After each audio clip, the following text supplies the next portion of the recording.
Shropshire. What was it like growing up? Yeah, I had a really good childhood. My father was a racehorse trainer, so I've always grown up in a stable environment. The rest of the family were all farmers, so I've grown up outside a lot of the time, always out, plenty to do. Soccer and fishing were my hobbies as a kid and a teenager, but all good things. Didn't really get involved with the horses directly till I was about 15 or 16, but obviously grew up around the horses, and so they were always part of the life.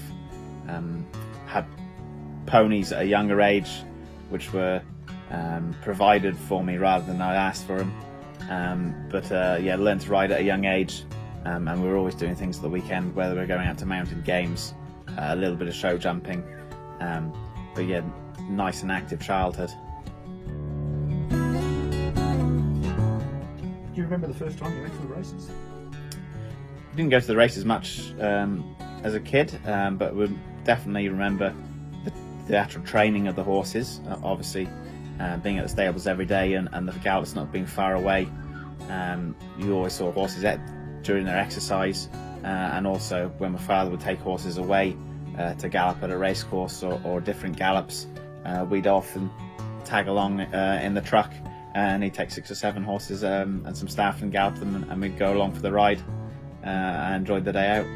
So now you're happily settled in Australia, what is it you like about racing, or the racing industry here? I really like the variation of racing here. There's good prize money right from the bottom to the top of the industry, and you can happily make a good living when you haven't got as good a calibre of horses at the top. But there's plenty of races to be won, plenty of options, and like I said, from the top to the bottom of the industry, plenty of prize money, and I like the way that the ownership groups a lot of them are syndicates, so you get a good bunch of people together, friends, people you make friends with, and it's good fun.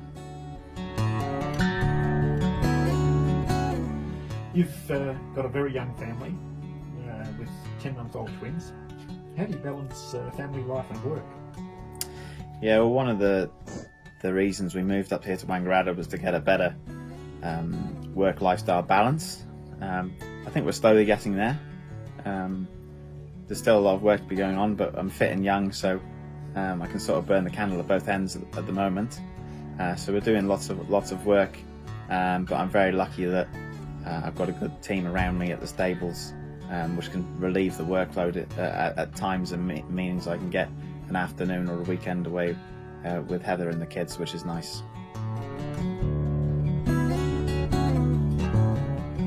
So you mentioned your fiancée Heather a moment ago. How did you two catch up or meet? We both met working together at Lindsay Park.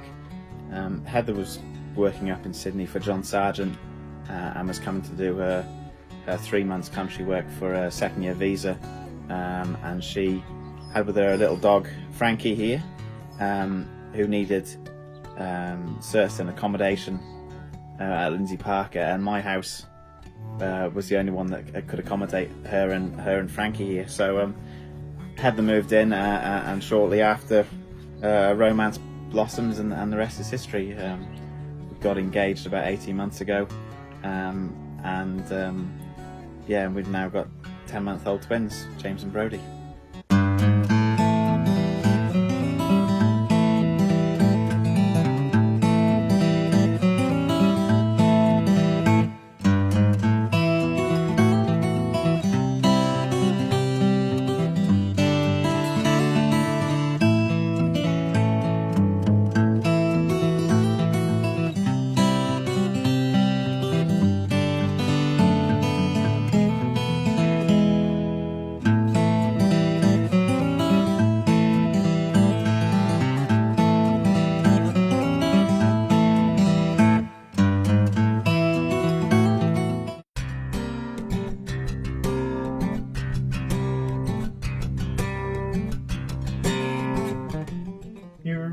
currently enjoying your best season to date, is it fair to say your move to Wangaratta was a good one? Absolutely. The facilities there have probably exceeded my expectations. They've got a beautiful fibre sand there which we can use all year round. Good training grass facilities, a beautiful pool, as well as my own facilities with a horse walker and undercover yards and boxes, and the horses are very happy there. Tell us about Gorokan Express and his story, because he's gone from getting beaten in picnic races to becoming your first city winner.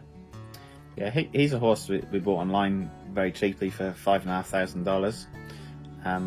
Initially we bought him as a horse to sort of take to the lesser meetings and try and do our best, try and get a win on the board, and just put a bit of prize money together. Again, get a nice syndicate of people together and get them involved in a cheap horse before hopefully moving on to something bigger. He's been quite a difficult horse to train in that he's had plenty of quirks. He's a very fierce going horse in his track work, which sometimes means he can make himself sore. So we do plenty of things with him, chiropractor, physios, horse masseuses, lots of different things to keep his body nice and supple. And again, he's a horse that we've had to really build his confidence, taking him back to the jump outs, letting him win jump outs, like I said, become confident, and then when he's gone to the races, he brought that confidence with him and improved throughout the season. Like you say, he won a couple of picnic races, he's then gone to the professionals at a low level, won his few races, and then we were able to find the right race for him in the city, and given a beautiful ride by Tia Nugent to give myself and his owners our first city winner together. You won the Euroa Cup this year. Tell us about Fontaine Diamond. Yeah, Fontaine Diamond was a new horse brought to the stable. More so, she was sent to us to target races, maybe lesser races, up to this end of the state and over the border in New South Wales. She came very well educated, naturally having already won a race, but she struck up a really good relationship with one of our work riders, and has really progressed as we've had this preparation. She had one jump out going into the Euroa Cup. She's a very light filly, doesn't need that much work, and everything worked out on the day.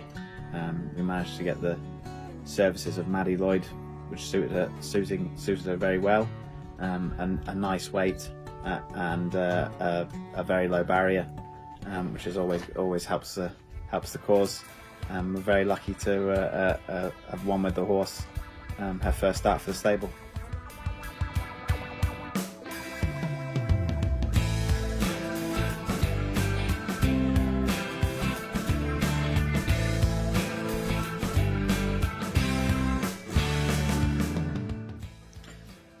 And being at the stables, who is your favourite horse at the stables? Oh, probably not like to say.